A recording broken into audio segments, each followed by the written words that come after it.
Everybody, this is Everyday Commentary, and this is a video overview of this knife.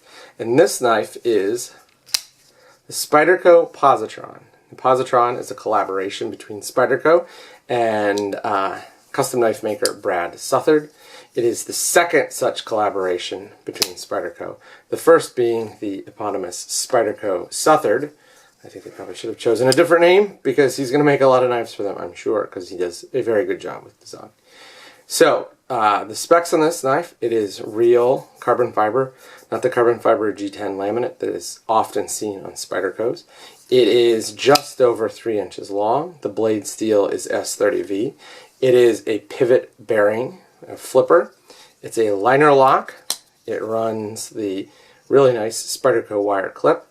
And it has a reduced size spider hole. It is basically completely useless. You cannot use it to open the knife.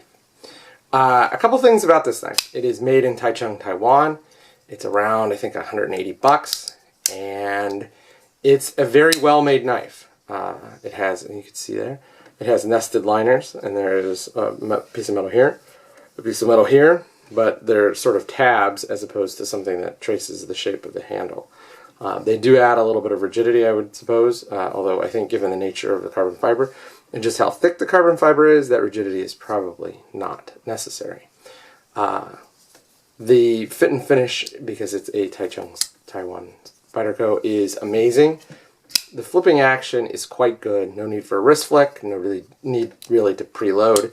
You can just drag your finger across, and if I hit the tab, it'll go. If I don't hit the tab, it won't. A couple things that are interesting about this knife. This knife is almost exactly the size of a Spyderco Mini Southard, which is a heavily modified knife produced by Kevin Smock. And basically what he does is he takes a regular Spyderco Southard and cuts it down so the blade is 3 inches. And this knife reminds me a lot of a Spyderco Mini Southard. The blade shape is very similar, although I like the blade shape that Kevin does better than this blade shape, and I'll explain why in a second.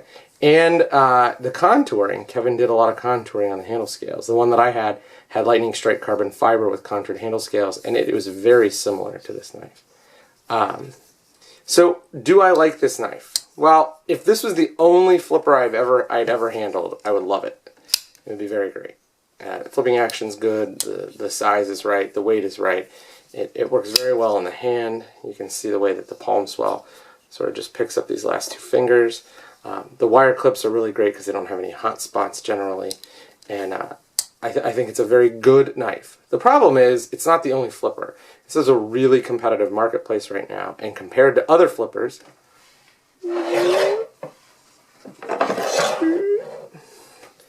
I don't think it stacks up. And let me go through and say why.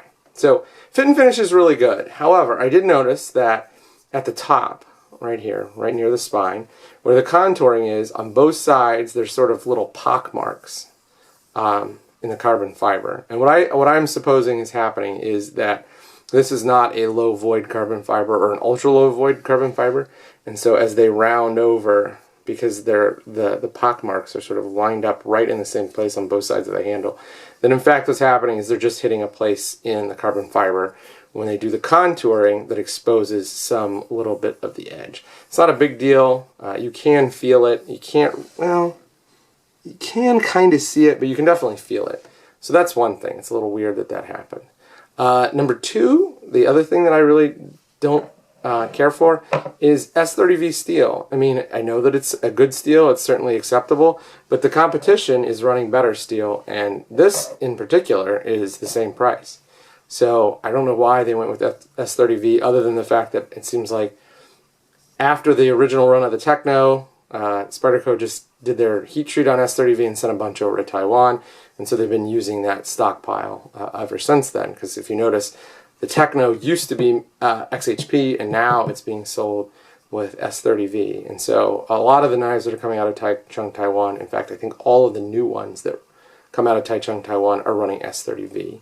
And like I said, it's not a bad steel by any means. It's actually quite a good steel. It's just no longer competitive in the marketplace. It's not competitive with other knives in the price range. So, the last thing that I would say is that there's some ergonomic issues that are really surprising for a Spyderco designed by Brad Southard. I mean, that seems like it would be like a perfect combination.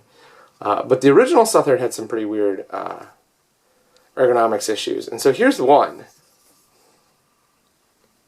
Do you see it? Oh no, you don't see the ergonomics issue. And that is because the tab to dislodge the liner lock is perfectly flush with the handle. And so it's very difficult. You basically have to take your thumb fat, put it in the groove where the blade goes, and then push over.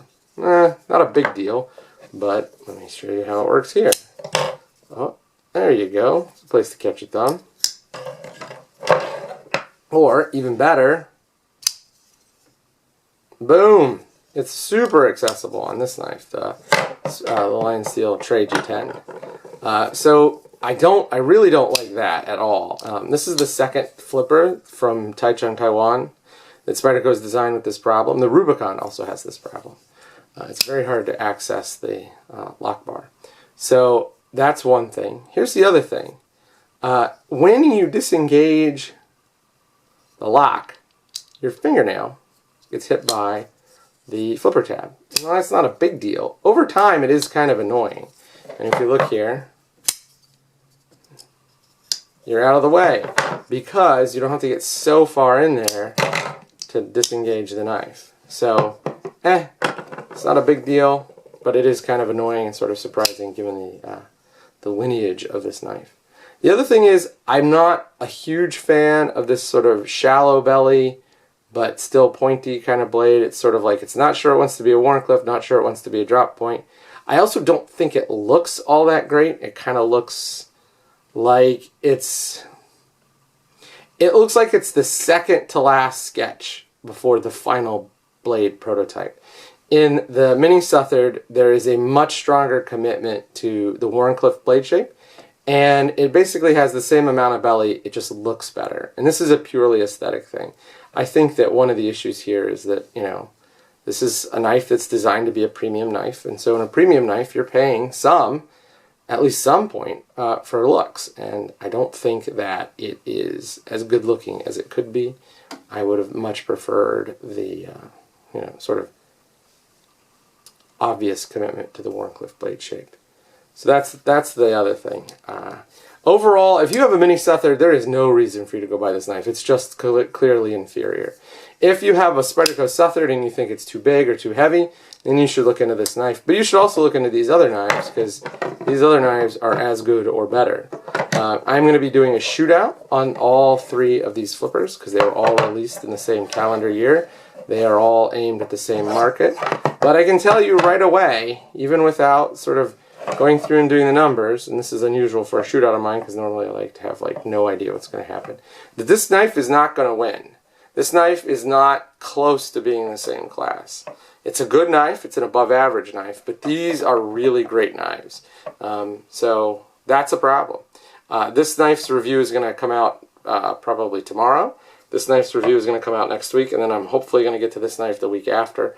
And then I'll have one more review, some posts about Gear of the Year, and then the shootouts, and then I'll be done for the year. So take a look at the video of these two knives if you want to see them in action. Look for the shootout and look for the reviews on these guys. Thank you.